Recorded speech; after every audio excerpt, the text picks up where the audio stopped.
Alrighty. You all tucked in? You got everything you need? You've got such a big day tomorrow. You got all your guys? You ready for bed? Dad, can you always tell me a bedtime story? A bedtime story? Well, yeah, I suppose I can. You know what? I can actually do better than that. I can tell you all about 10 horror movies based on fairy tales and children's stories. How's that sound? No, not right. Well, actually, I think it sounds like a lot of fun. And in fact, we're going to start with number 10.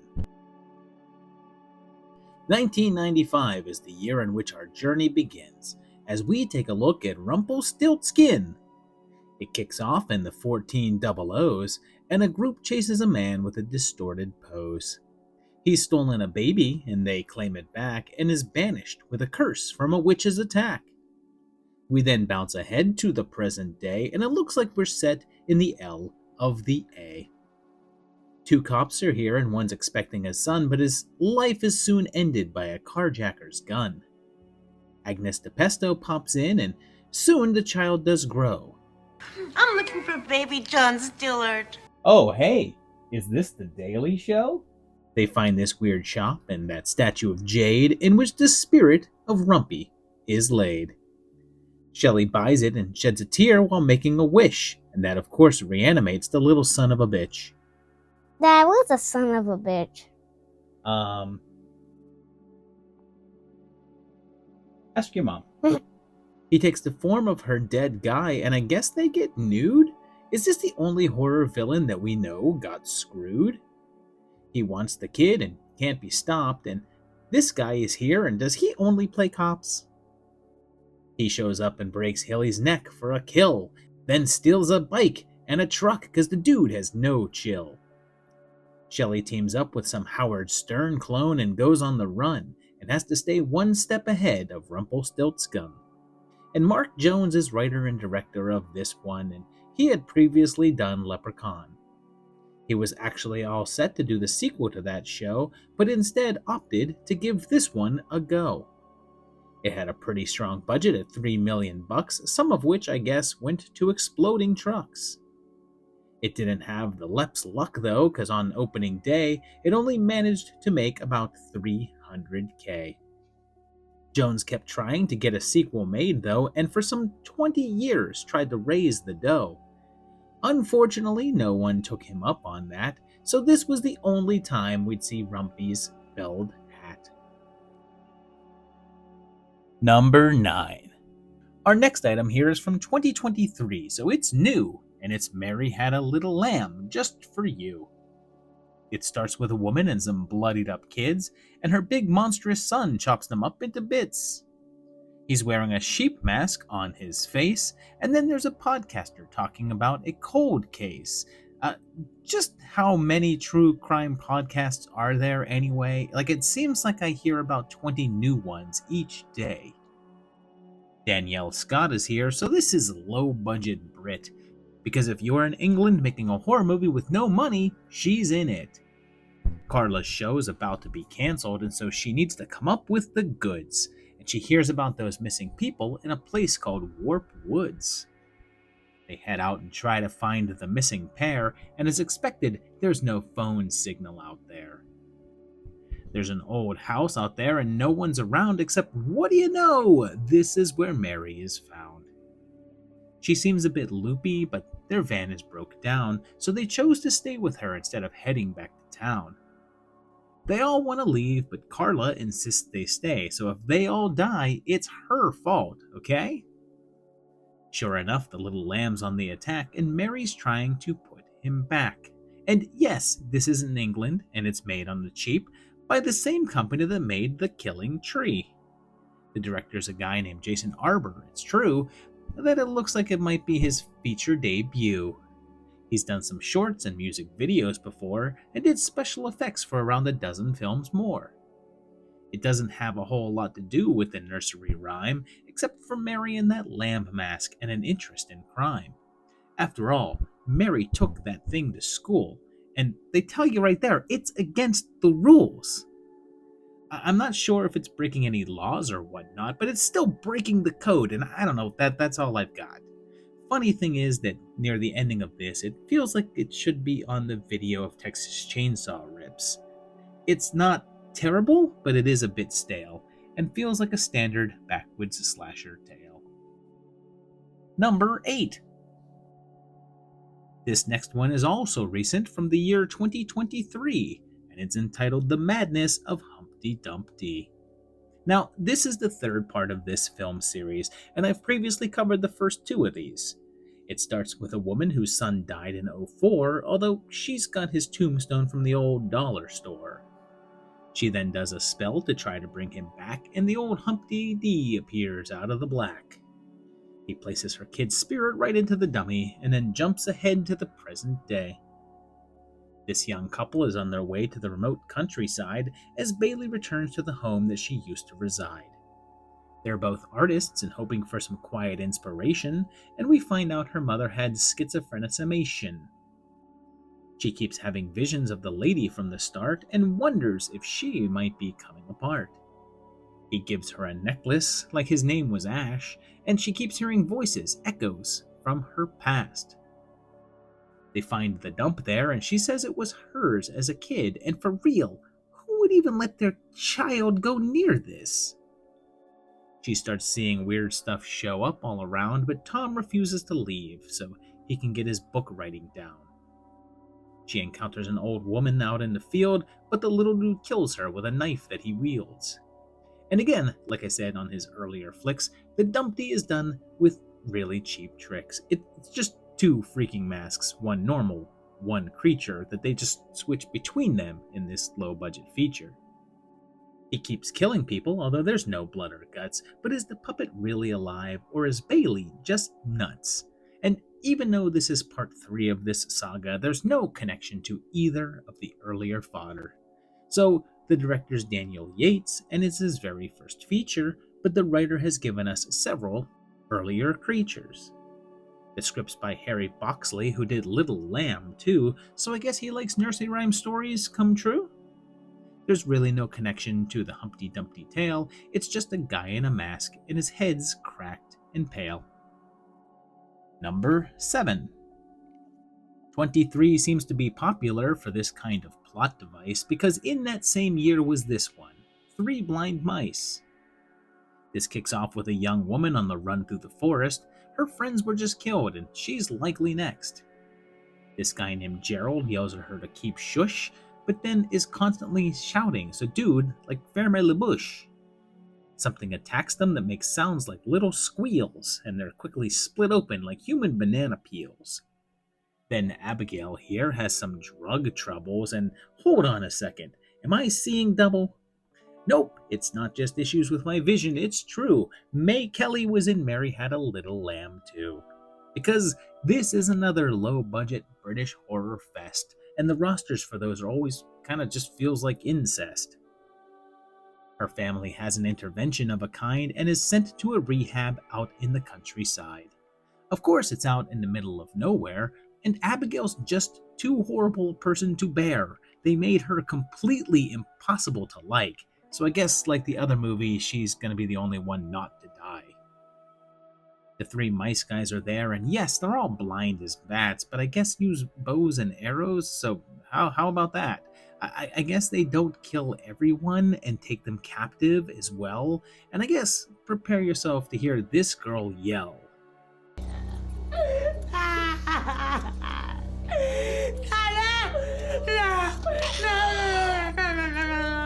Like, all of her lines are crying and screams, and the sound of her saying "No" will haunt my dreams. But seriously, for being blind, these guys get around fine, and I guess they're mice men in order to fit with the rhyme. I'm not sure if they're mutants or supernatural beasts, or whatever it takes to fit the theme at least. And believe it or not, but this isn't the usual crew. The director is Pierre B., and he's kinda new. This is the first feature in his director credits, with only some shorts that he did before this. It's kind of dull and annoying, and I'm not really sure if the whole blind mice thing matters or not anymore. Number 6. Well, so far these movies haven't been all that good, But now let's check out Little Dead Rotting Hood. This one's from the year 2016 and starts like, well, just like the last one did with the girl in the woods running for her life. There's a wolf on the prowl and a woman in a red cloak, and that girl's put in the ground after death and surrounded by smoke. Seriously, where is all of this coming from? And then she cuts her wrists and to darkness succumbs. Oh, and by the way, Grandma's Deanna Troy. But then the news of Sammy's death gets back to her boy. Little Romeo's here, and it's got Kemper as well. And then Xander shows up, and the cast list does swell. But then, that night, there's more smoke all around, and Sammy pulls herself up from the ground. Later on, as some teens head off to Neck, a creature appears to tear them all to heck. Well, that rhyme was a little rough. Yeah, this may have been a bad idea. It's kind of tough. The big bad wolf then continues on its assault, but Danny sees Sammy's disappearance may be Grandma's fault. They start to figure out the wolf's behavior is odd and form a posse to make the killings stop. But when the boys start to get killed from a pack of wolf paws, Sammy shows up now with her own set of claws. And this one's not from England, which is nice because I need a break from them, but this is direct from our very own low-budget drudge factory, The Asylum. The director's Jared Cohn, and his roster is very indie horror in all, and he did 12, 12, 12, so I hope this has no babies involved. Oh, and I didn't mention Heather Tom is in this, and she's been in 882 episodes of The Young and the Restless, but that's not all because her filmography is full, with 1,618 episodes of The Bold and the Beautiful. She has 5 daytime Emmys, so her reputation's actually quite good, but here she is in Little Dead Rotting Hood. It's not really all that much about Little Red Riding Hood, but it uses enough of the title that it should. It's really just the basics of the classic tale, but then a whole different story layered on top does entail. I guess it's enough to justify the title with the nursery rhyme, but it also features one of the worst CGI werewolves of all time. Number 5. So we're moving on up to the top half of the list, if you will, and checking out The Legend of Jack and Jill. It's from 2016 and starts just like the tale, as 2 kids head up the hill and one has a pail. But here they're chased and their mom lets them go ahead, and it jumps 15 years to the present day stead. This girl's here, and I've seen her in some other shows, like The Leprechaun's Curse and 2 Amityville Scarecrows, and by now this might be obvious, and I shouldn't need to say, but based on the accents and presence, we're right back in the UK. Janie hears in the woods and soon fears for her life when someone shows up and stabs her with a knife. But then these 2 are here, and they're humming the tune of Jack and Jill, and they kill her like a couple of loons. There's this group of pals who are mourning the loss of one of their friends, and they head up to the hill where Jack and Jill plot their ends. And then something happens, as it does now and then. Yet another low-budget Brit film with Sarah T. Cohen. In case you've missed when I've previously called her out, I'll tell you what my beef with this actress is about. I actually like her, and I think she acts quite well, I guess, but she's in 100 movies that I consider mediocre at best. I've yet to see her in a movie that I've really quite enjoyed. Every single one is simply okay, which leaves me quite annoyed. I kind of want to see her in a film that's as decent as she, but I have this feeling that that's just not to be. The group sees a bunch of missing persons posters and don't go, something's not right. They're just like, oh well, nothing to worry about, and then head out on their hike. It doesn't take long for the pair to start their attack, and I'm not sure why their facial structure's gone all out of whack. Like, they look normal as kids, so I'm not sure the cause, but I guess it's a movie about Killer Jack in jail, so it's bound to have flaws. They worship their mother's skull that they keep on their floor, though it's clearly purchased from the local Spirit Halloween store. Not a whole lot happens, and I think I'm sensing a trend, and by now, I'm just waiting for this list to end. But I guess it did well enough that they made one more after this, but I think you'll forgive me if I give that one a miss. Number 4. And now, this one's even newer than the ones that came before, and it's Cinderella's Revenge from 2024. It starts with this guy in a really bad wig, or I hope it's a wig. If not, he should sue for what his hairdresser did. He gets his head chopped off, and I guess I should vent. I've never been so annoyed to hear an English accent. Every film on this list from the UK so far, I have to admit, has been woefully subpar. Cinderella is here, and that guy was her dad, and he was framed for theft by the stepmom because you guessed it, she's bad. There's wicked stepsisters too, and of course they're evil. This girl was just in The Legend of Jack and Jill. And this one is actually pretty true to the story and all, because soon there's word that the prince is holding a ball. Of course, her family has to act like jerks, and Cindy can't go and she has to stay and work. But there's a knock on the door, and she soon will discover that an alien named Syl is her fairy godmother. She calls in Tom Ford, Vidal Sassoon, and Louboutin to give her an outfit from Spice. And I guess celebrity impersonators are cheaper than animating mice. But then she gives her a carriage, but it's a Tesla, I guess. And this is supposed to be Elon Musk, but the similarity is really not the best.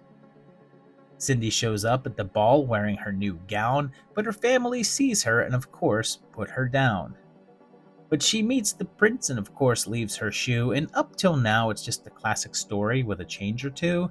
But when she's punished and whipped and her sister chops her toe to fit her foot in, I guess that's where the horror movie aspect begins.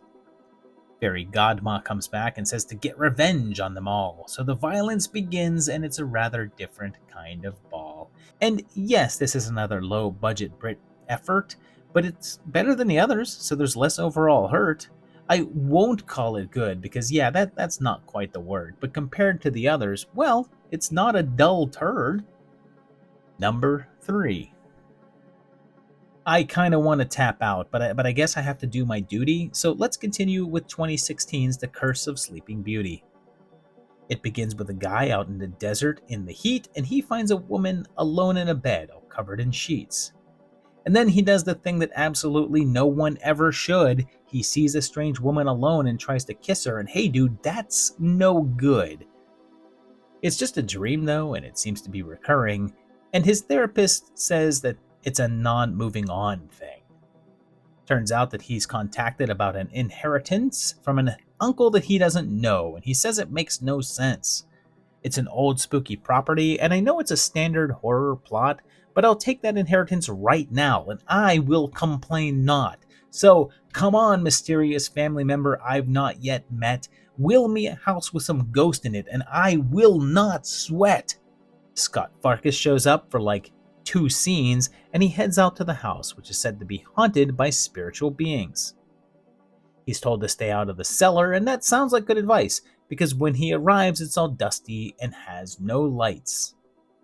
The dreams reoccur, and his beauty does wake, and she says her name is Briar Rose, like in the tales of olden days. Everywhere he goes, he seems to have a problem with their electricity, and weird things start to occur as he tries to uncover the mystery. The beauty says he can only wake her in the real world through the magic his bloodline does bring, and he's attacked in the real world by creatures, or at least I think so, because I can't see a damn thing.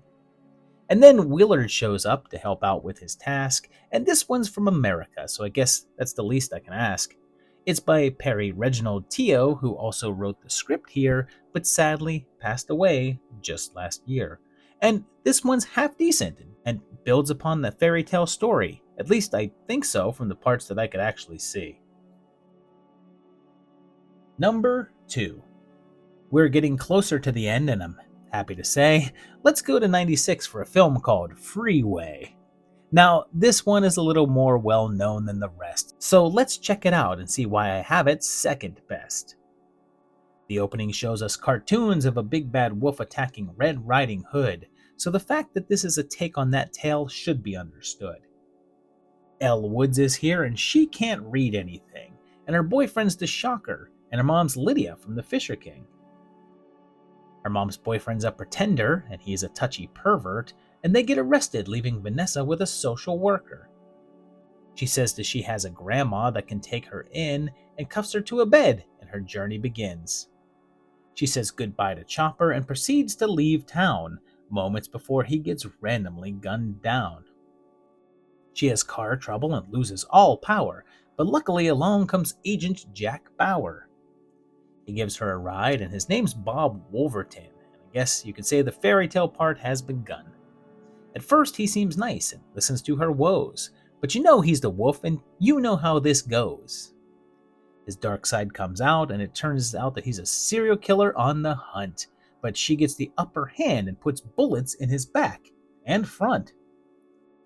Nick Tortelli is here, and Sky Daly as well, and it's fairly diverged from the tale it sets out to tell. And this is written and directed by one Matthew Bright, and he's a weird kind of legend in his own right. First of all, this was his directorial debut, but he'd previously been a bit of an actor too. He was in The Forbidden Zone, a cult classic phenomenon, where he played the chicken boy Squeeze-It Henderson. After this one, he directed a few more movie shows, including the weirdest movie of all time, Tiptoes. And I should probably do a whole video on that film someday, but for now, let's just focus on him directing Freeway. It comes back to the Red Riding Hood stuff after a bit, but to call it loosely based is the easiest fit. It has a cult following like most Bright films do, enough that it went and they made a part 2. It had Natasha Lyonne and a new fairy tale at the head, and loosely covered Hansel and Gretel instead. I like this one quite a bit. It's tons of fun, and come to think of it, this probably could have been number 1. Number 1. Oddly enough, our top film on this downward climb was released at around the same general time. The year was 97, unless I'm in kind of error, but our number 1 film is Snow White, A Tale of Terror. It starts with a carriage and a woman going into labor, but flips over and crashes, putting them all in danger. He has to cut the child out, and blood pours out by the gallon, and then I mention that the Lord is none other than Alan. Years go past, and the child grows up some, and the Lord has remarried, and Lily has a new mom. She's Ellen Ripley, all dolled up so no one can refute her, even if her one job is to repeat the computer. Her and her new mom butt heads quite a bit, and her mirror kills her nanny when she looks into it.